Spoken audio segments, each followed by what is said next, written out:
साध्वी प्रज्ञा सिंह ठाकुर को बीजेपी ने भोपाल से उम्मीदवार बनाया तो हंगामा मचना ही था। जो समर्थन में है वो तो कहते ही हैं कि ये वोट का धर्म युद्ध है, और जो विरोध में हैं वो भी कहते हैं कि ये वोट का धर्म युद्ध है। बस धर्म को परखने का चश्मा अपना अपना है। समर्थकों के लिए हिंदुओं को बदनाम करने के खिलाफ ये एक हुंकार है, तो विरोधियों के लिए ये हिंदू एजेंडे को आगे बढ़ाने के लिए किसी भी हद तक जाने की चाल है। सबसे पहले खुद साध्वी से ही सुनिए कि वो क्यों उन दिग्विजय सिंह के खिलाफ मैदान में हैं, जिन पर हिंदू भगवा या संघीय आतंकवाद जैसी थ्योरी को बढ़ावा देने का आरोप। दिग्विजय सिंह कितनी बड़ी चुनौती लग रहा है?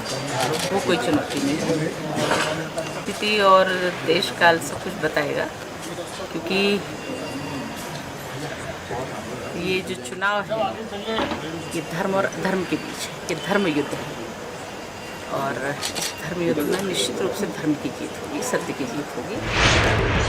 प्रज्ञा सिंह ठाकुर की उम्मीदवारी सिर्फ भोपाल में ही असर रखेगी ऐसा नहीं है, इस बात को कांग्रेस बखूबी समझ रही है। इसीलिए खुद हिंदू आतंकवाद का इस्तेमाल कर चुके पूर्व केंद्रीय गृह मंत्री सुशील कुमार शिंदे के मुताबिक साध्वी इसलिए चुनाव मैदान में लाई गई क्योंकि बीजेपी के पास हिंदुत्व के अलावा अब कोई मुद्दा नहीं बचा। 2014 में भी उन्होंने ये कहा था, क्योंकि ये बात मैंने बोली थी 2008 और 9 में बोली थी, तो वो पिछले इलेक्शन का मुद्दा ये इलेक्शन में कैसे कंटिन्यू हो सकता है?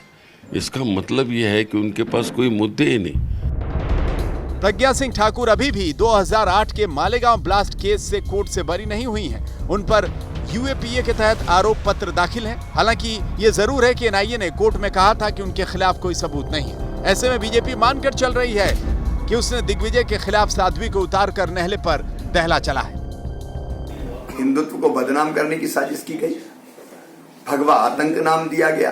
एक नारी को भारत में जिस नारी का सर्वोच्च स्थान होता है, यत्र नार्यस्तु पूज्यन्ते रमन्ते तत्र देवता, निरपराध जेल भेजा गया, यातनाएं दी गई, झूठे आरोप लगाए गए, और वो सारे आरोप निराधार सिद्ध हुए और अदालत से उनको बरी किया गया।